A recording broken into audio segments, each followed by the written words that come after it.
Hey guys, and welcome back to another YouTube video. In this video, I'll be going through the Western Bulldogs versus Brisbane game, in which the Western Bulldogs, who to think, they stunk up the place. I'm pretty sure I even said that there is a slight chance that this would happen, just because it's the Western Bulldogs, and we don't know what's going to happen because they have Bevo at the helm. And yeah, so and the fact that even in his presser after the game, he went, yeah, this has happened before this season against Fremantle, early in the year where they just get smacked in the middle. I think it's pretty telling that they've had it happen before in the year and they didn't know how to count. They didn't know what to do. And the fact that they're such, their whole style, their whole winning culture basically comes down to shut them down at the middle. And then if you do that, you're a damn good chance of winning. And then also hope that that they're woeful in front of goal, because again, they kick more behinds than goals, whereas Brisbane were as accurate as what we saw them in 2023, and they slapped on 17 goals from 29 shots. I believe there was also a couple of out of bounds on the falls for each side, but Brisbane definitely deserved to win that game just with the amount of shots that they got up. But anyway, before we jump into this video, remember to like and subscribe, turn the notification bell on so you know when I upload, especially because I may be dabbling with some, especially with this video, some 12:30, like on the half-hour uploads and stuff like that. But they will all be around that 12 to 12:30 timeline for when I upload. But anyway, let's get into this video here. So, is it Bailey Williams here? I think he ended up with a 115. It wasn't that pretty. He just sort of was the one, because I don't know why Bailey Dale wasn't the one and why Bailey Williams was the one. But yeah, he just ended up scoring all right. And yeah, 58-57 half splits is pretty good. But yeah, didn't really impact the game from my memory. Trelaw, 108, 37 in the last quarter, just collected disposal after disposal. Did all right. Bontempelli, 93, he went huge in the second half after really being tagged out of the game and didn't have anything he could do in the first half.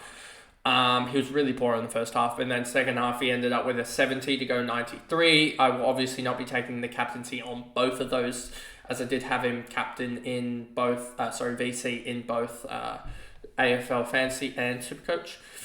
Bailey Dell, 85, and this is where you just get to poor score after poor score after poor score here. 85 is it good? And I think he ended up, I want to say, around that 95 in Supercoach. Let me just double check that, which still isn't that. It's a middling score, but it's not that amazing of a score. Yeah, he ended up 95 in Supercoach. Libber actually ended up on a 102, and Jones was intercepting everything, so he ended up on a 115. English, 77. 88 Supercoach, just sort of meh. And so yeah, I probably will be sticking clear of him, just because I almost believe that Brodie Grundy should be able to run amok for the next him, as well as or Tristan Cherry, depending on how Cherry goes with the Teakle ruck option beside him. I think it's today, is it? Yeah, we get to see that matchup today. Then we'll see who I go for out of the rucks for my both Supercoach and Fantasy, just because I think that Tim English is sort of just, he gave away 6 free kicks, but then he also he just didn't look good, to be honest.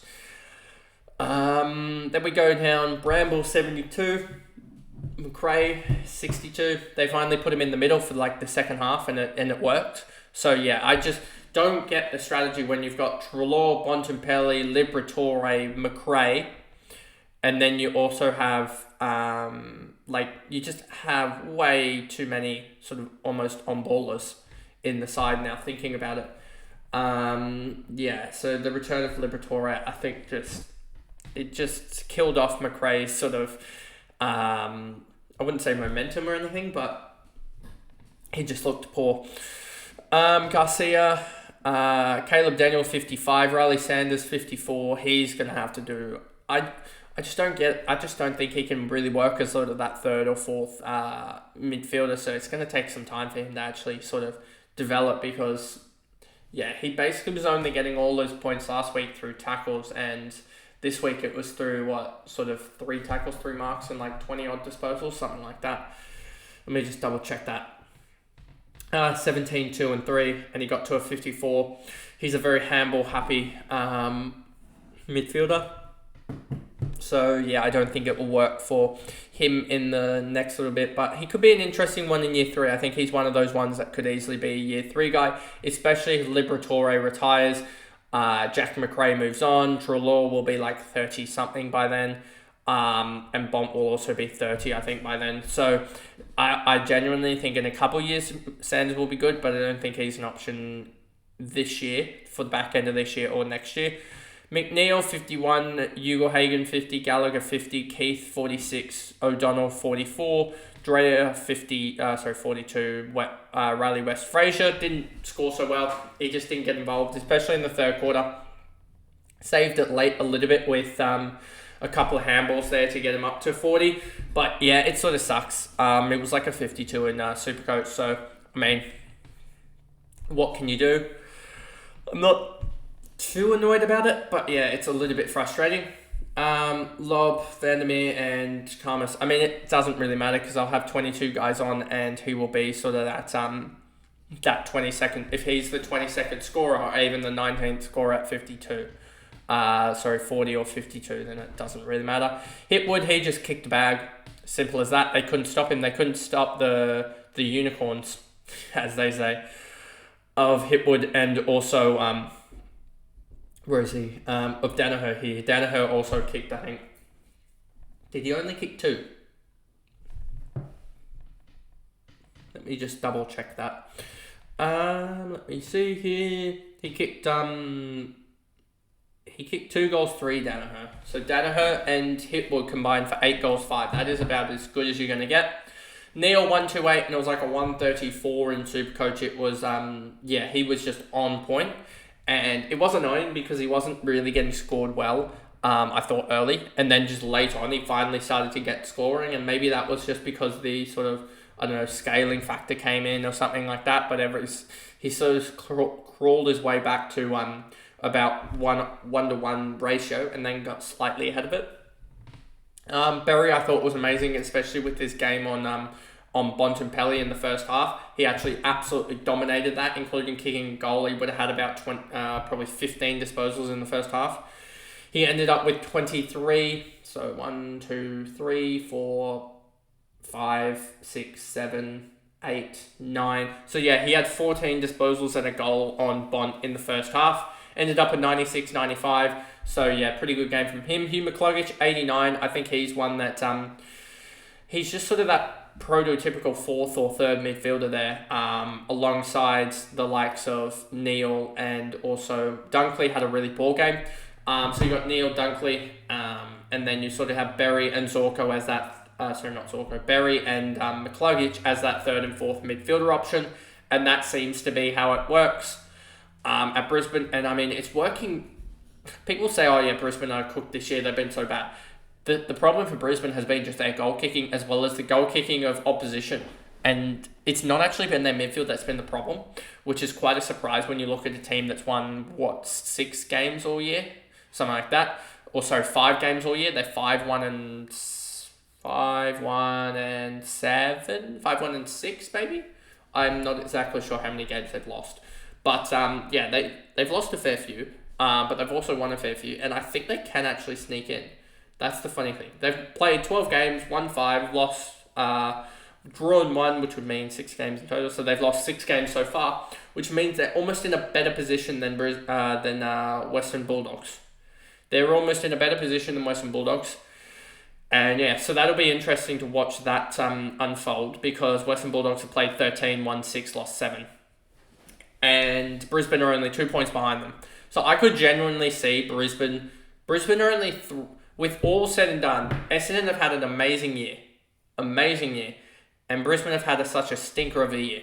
But right now, Brisbane are only 3 wins behind Essendon and play 6 at home, 1 at Metricon, I believe. 6 at home, 1 at Metricon. So that's 7 games or something like that. And if they win all 7 games, they will probably make finals. And they'll probably knock Essendon out of the hunt. So that's how sort of close it is, I guess, almost. But anyway, moving on. McInerney, 84, he was dominant in Supercoach. Paqueta came off, 83. Dunkley, 79, just did nothing. First quarter, huge. After that, nothing. Rayner, 77. Bailey, 68. Andrews, 67. Revel, 66. He actually did really well, considering I thought he wouldn't be that involved as much with the players starting to come back, I believe. Lohman, 62. He got involved late quite a lot to get those points up. Yeah, 41 in the second half. Morris, I thought, was really good on the lead. And yeah, 0 break even for him looks weird, obviously. But yeah, he did really well, and he probably could have actually kicked more, to be honest. He had 1 goal, but he probably could have kicked 2 or 3. Fletcher, 56, didn't really go noticed. Archie, Leicester, Charlie Cameron got absolutely snaffled the whole game. He just did nothing and didn't kick a goal. So yeah, I was surprised about that. Payne, Starcevic and Ainsworth. So that was pretty much the video there, going through the Western Bulldogs versus Brisbane game. A good length of about 11 minutes or so. But yeah, I'll see you guys in the next videos, which will be the reviews on the Saturday games, which are the Hawthorn, GWS, West Coast, North Melbourne, and then you may see me, I may try and do just 2 videos a day, just to try and space it out, because we do lose the Thursday game. I'll think about that today, and